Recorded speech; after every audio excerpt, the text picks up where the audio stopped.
ওম পরমাত্মনে নম। শুনছেন চাণক্য শ্লোক, নীতি যুক্তি বাস্তবতা।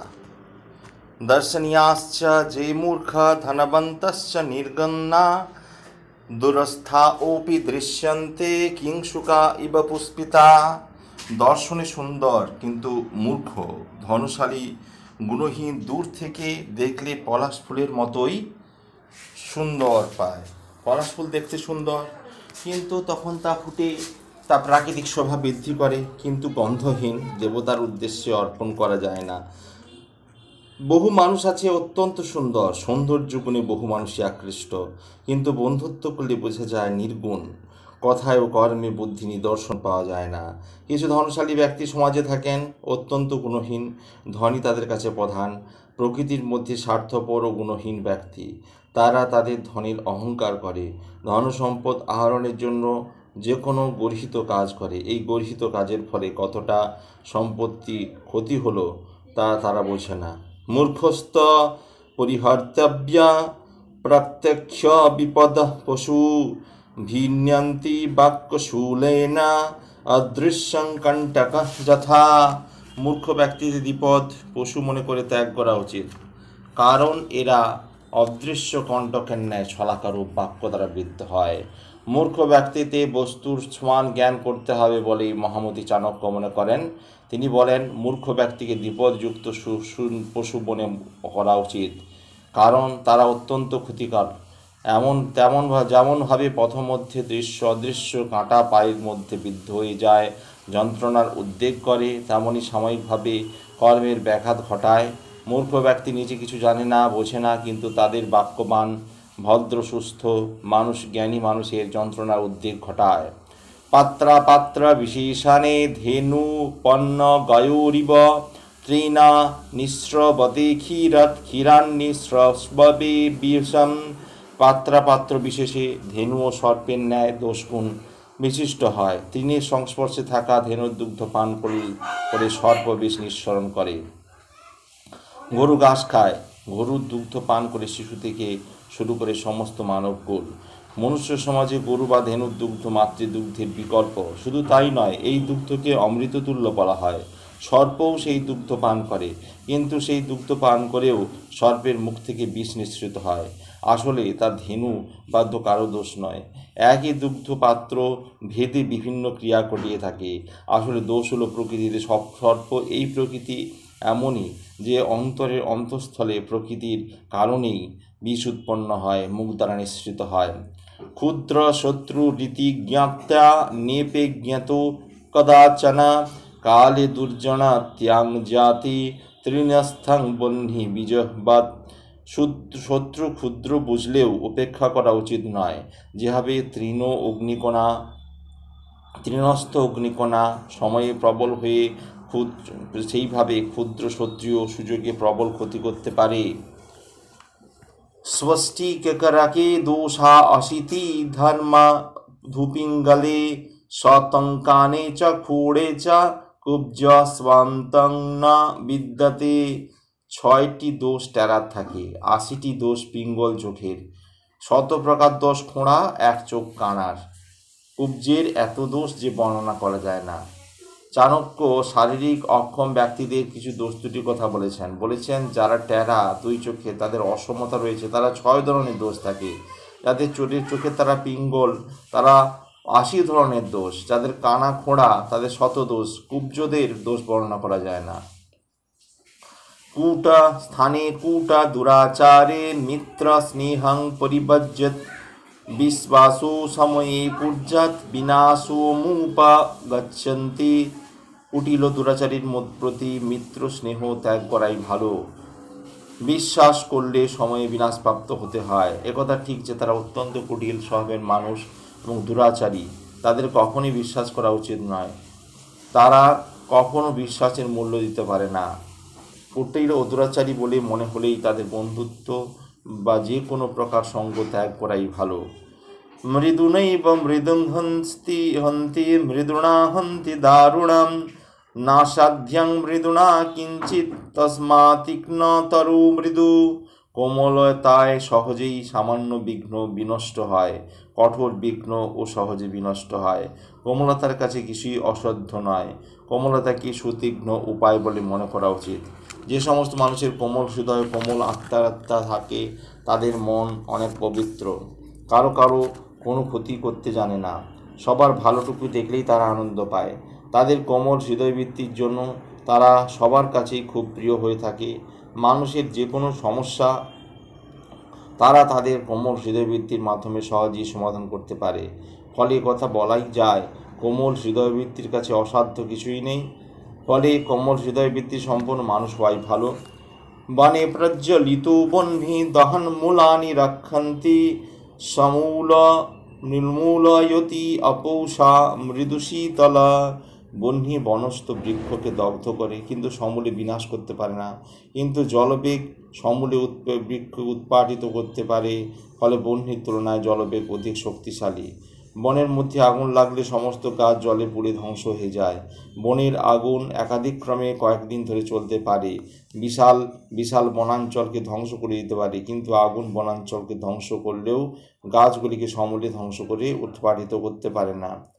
স্থূল রোমা বলিবর্দ্যাং কন্যাঞ্চ বহুভাষিণীম উচরাণি চ ক্ষেত্রাণি দূরত পরিবর্জয়েত। স্থূল লোম বিশিষ্ট বলদ, বহুভাষিণী কন্যা, অনুর্বর ক্ষেত্র দূর থেকেই পরিত্যাগ করবে। বলদ তার শিং দ্বারা অপছন্দের ব্যক্তি, পশু ও বস্তুকে বিদ্ধ করতে আঘাত করে। এটি বলদের স্বভাব। কিন্তু যদি বৃহৎ লোমবিশিষ্ট বলদ দেখা যায়, তাকে দূর থেকেই পরিহার করা উচিত, তা না হলে চরম বিপদ করতে পারে। যে নারী বহু কথা বলে, অর্থাৎ বাচাল, তার সঙ্গ পরিহার করাই ভালো। কারণ এই সব নারীর স্বভাব হলো মানুষের ত্রুটি তুলে ধরে অসম্মানজনক মুক্তি করা। এটিই তাদের স্বভাব। ফলে দূর থেকেই তাদের সঙ্গ পরিহার করা উচিত। অনুর্বর জমি না রাখাই শ্রেয়, কারণ অনুর্বর জমি কোনো কাজে লাগে না। রহস্যবিদ পৈষাণং পরদূষানুকীর্তনম কলহ প্রকৃতিঞ্চৈব দূরত পরিবর্জয়েত। যে ব্যক্তি গোপন বিষয় প্রকাশ করে, পিছনে নিন্দা করে, সর্বদা পরের দোষ ধরে, কলহপ্রিয় ব্যক্তি, তাদের পরিহার করা ভালো। অশ্বজানং পজঙ্গমত্যম গাশ্চ জাস্তু প্রসূতিকা তথা চান্ত পুরাদাসীর দূরত পরিবর্জয়েত। অশ্বজান, মত্তহস্তি, প্রসূতি, গাভী, অন্তঃপুরাচারী দাসীকে সর্বদা পরিহার করা উচিত। অশ্বজান অতি রোদরত্ব, যুদ্ধের যান, দুরন্ত বেগে ছোটে, ঠিকমতো লাগাম টানতে না পারলে ভালোর থেকে মন্দ হওয়াই স্বাভাবিক। মত্তহস্তি অত্যন্ত সাংঘাতিক, সামনে পড়লে যে কেউ প্রাণ নিয়ে ফিরে আসতে পারে না। যে কোনো বস্তু মানুষকে পাদপিষ্ট করে ফেলতে হস্তি তৎপর থাকে। ফলে এরকম প্রাণীকে কখনোই বিশ্বাস করে সামনাসামনি থাকা উচিত নয়। গাভী এমনিতে ধীর স্থির, সাধারণত কারো ক্ষতি করে না, কিন্তু গাভী যদি প্রসূতি থাকে সাংঘাতিক হয়। ওই গাভী কাউকে নিকটবর্তী আসতে ঘেঁচতে দেয় না। অন্তঃপুরাচারী দাসী অত্যন্ত খল স্বভাবের হয়ে থাকে। অন্তঃপুরের রাজমহিষীগণ সর্বদা বিভিন্ন কলহে লিপ্ত থাকে। সেই সুযোগে দাসীরা তাদের উদ্দেশ্যে ও স্বার্থসিদ্ধির জন্য পরস্পরকে আরও লিপ্ত করে জড়াতে চায়। দুর্জনঞ্চ সদা মিত্রং পরস্মামি রতাং স্ত্রিয়ং যুগোজীনং বস্ত্রজীর্ণশ্চ দূরত পরিবর্জতে। দুর্জন স্বামী, দুর্জন শত্রু, পরপুরুষগামী স্ত্রী, গৌচ জন্মের পাদুকা, জীর্ণ বস্ত্র থেকে দূরত্ব বর্জন করাই ভালো। দুর্জন ব্যক্তি সর্বদা চতুর ও খল, তার সংস্পর্শে থাকলে যে কোনো সময় ক্ষতি হতে পারে। তেমনি শত্রুকেও পরিহার করা উচিত। যে কোনো একবার সে ব্যক্তি শত্রু বলে চিহ্নিত হলে সেই ব্যক্তি কখনো মিত্র হতে পারে না। তার অন্তরে সর্বসময় প্রতিশোধের স্পৃহা দেখা যায়। ফলে সুযোগ পেলেই মিত্ররূপী শত্রু তার মনোবাঞ্ছা পূর্ণ করে। পরপুরুষগামী স্ত্রী যদি গৃহে থাকে, তাহলে তার সঙ্গে সমস্ত সম্পর্ক ত্যাগ করে লোকে তার পথেই চলতে দেওয়া উচিত। কারণ এই স্ত্রী কখনো তার ভালো কাজে লাগতে পারে না। তার অন্তর যদি বাইরে কোথাও পড়ে থাকে, তাহলে তার পক্ষে নিশ্চিন্তে সংসার করা সম্ভব নয়, কারণ সেই সংসারের প্রতি তার কোনো ভালোবাসাই থাকা সম্ভব নয়। ফলে যে সংসারে তার ভালোবাসা নেই, সেই সংসারে যে কোনো ক্ষতি ঘটাতে পারে সেই নারী।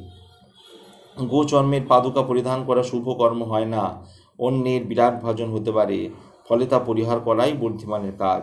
একইভাবে জীর্ণ বস্ত্র পরিত্যাগ করা উচিত, কারণ জীর্ণ বস্ত্র পরিধান করে যে কোনো কাজে যাওয়া সম্ভব নয়, আত্মসম্মান নষ্ট হয়। তাছাড়া বস্ত্র যখন নির্জন হয় তখন তা ব্যবহারযোগ্য থাকে না, অবিলম্বে বর্জন করা উচিত। ন বিশ্বসেদ মিত্রঞ্চাপি ন বিশ্বসেদ, কদাচিৎ কুপিতং মিত্রং সর্বদোষং প্রকাশয়েৎ। শত্রুকে কখনো বিশ্বাস করা উচিত নয়, মিত্রকেও বিশ্বাস করা উচিত নয়, কারণ মিত্র ক্রুদ্ধ হলে গোপনতা প্রকাশ করতে পারে। শত্রুকে কখনো বিশ্বাস করা উচিত নয়, শত্রু কখনো মিত্র হতে পারে না। যদি দেখা যায় শত্রু ব্যক্তি মিত্র হতে চাইছে বা মিত্ররূপী আচরণ করছে, তাহলে বুঝতে হবে ব্যক্তিটি আসলে মিত্ররূপী শত্রুই। সেই ব্যক্তি সর্বসময় সুযোগের অপেক্ষায় থাকে, সুযোগ পেলেই তার মধ্যে প্রতিশোধের স্পৃহা জেগে ওঠে, যে কোনোভাবে প্রতিশোধ নিতে চায়।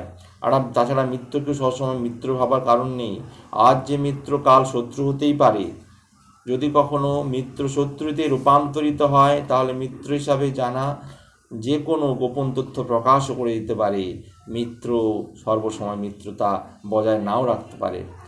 ন বিশ্বসেদ বিশ্বাসে, বিশ্বস্বৈচ ন বিশ্বাসেদ, বিশ্বাসাদ ভয়মূত পন্নং মূলাদপি নিকৃন্ততি। যে ব্যক্তি বিশ্বাসের যোগ্য নয় তাকে কখনো বিশ্বাস করা উচিত নয়। বিশ্বাসযোগ্য ব্যক্তি অনেক সময় এমন বিপদ ঘটাতে পারে যাতে সমূলে উচ্ছেদ হতে পারে। যে ব্যক্তি বিশ্বাসের যোগ্য নয় তাকে বিশ্বাস করার কোনো যৌক্তিকতাই নেই, কারণ অবিশ্বাসী ব্যক্তি কখনোই বিশ্বাসযোগ্য হয়ে উঠতে পারে না। আত্মবিশ্বাসীকে বিশ্বাস করা আত্মহত্যার শামিল। আবার যে ব্যক্তি বিশ্বাসী তার মধ্যে বিশ্বাসযোগ্য থাকে তাও সর্বসময় বিশ্বাস করা উচিত নয়, কারণ অত্যন্ত বিশ্বাসযোগ্য ওই ব্যক্তি এমন কিছু শত্রুতার কাজ করতে পারে যাতে সমূলে পতন হওয়ার সম্ভাবনা থাকে। যদিচ্ছেচ্ছ্বাস্পতিং প্রীতিং স্প্রীণি তত্র ন কারয়েদ দূতমর্থ প্রয়োগঞ্চ পরোক্ষে দর্শনম। যদি কেউ প্রকৃত ভালোবাসার ইচ্ছা হয় তার সঙ্গে কখনো দ্রুত ক্রিয়া, অর্থ ব্যবহার, পরোক্ষ স্ত্রী দর্শন করা উচিত নয়। যদি কাউকে প্রকৃত ভালোবাসার ইচ্ছা হয় তবে তার সঙ্গে কখনো দ্রুত ক্রিয়া, অর্থ ব্যবহার, পরোক্ষ স্ত্রী দর্শন করা উচিত নয়। মনুষ্য সমাজে চলতে গেলে কিছু প্রয়োজনীয় সতর্কতা মেনে চলতে হয়। বলা হয় যদি কাউকে ভালোবাসতে হয় তাহলে তার সঙ্গে দ্রুত ক্রিয়ায় অংশ নিতে নেই, জয় পরাজয়ের ব্যাপার থাকে, পরবর্তীতে বিষম রূপ ধারণ করতে পারে। যাকে খুব ভালোবাসা যাবে তার সঙ্গে কোনো অর্থ ব্যবহার চলবে না, বলা হয় অর্থই অনর্থের মূল। এক্ষেত্রেও তেমন কিছু করতে পারে। যার সঙ্গে প্রকৃত ভালোবাসার সম্পর্ক তার সঙ্গে স্বার্থ মিশে থাকে এমন কাজ করতে নেই। সেই সঙ্গে তার স্ত্রীকে গোপনে লক্ষ্য করা উচিত নয়, তার স্ত্রীকে দর্শন করা কখনোই উচিত নয়। আজ এই পর্যন্তই। আগামী পর্বে চাণক্য শ্লোকের পরবর্তী অংশ শুনতে পাবেন। ভালো লাগলে অবশ্যই চ্যানেলটি সাবস্ক্রাইব করবেন ও পাশে থাকা বেল আইকন অবশ্যই ক্লিক করবেন। ওম পরমাত্মনে নমঃ।